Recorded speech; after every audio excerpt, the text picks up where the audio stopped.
ထိုင်ငယ်ငယ်စီကလေးဘဝတည်းရလာပြေကြလာကြ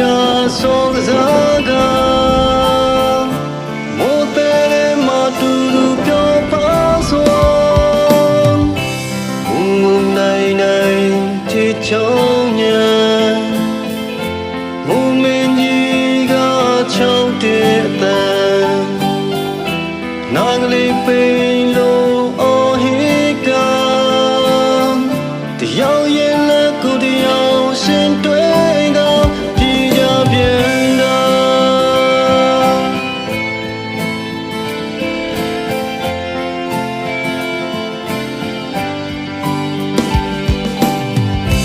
ကြောင်တော်ရင်နဲ့တငယ်ချင်းတွေဟိုဒီစာနောက်ရင်နေတာတဖြည်းဖြည်းနဲ့ချိန်တွေကုန်ခဲ့သလို